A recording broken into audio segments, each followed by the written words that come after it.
Hello சொல்லுண்ணா. பெரிய மலைப்பாம்பு ஒன்று புடிச்சுன்னுக்குறாங்க வீட்டாண்டா. சரியான சைஸ் 36 அடி இருக்காது, ஒரு 8 அடி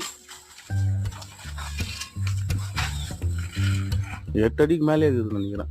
8 அடிக்கு மேலே இல்லைன்னா அதான் 8 అடி உள்ள.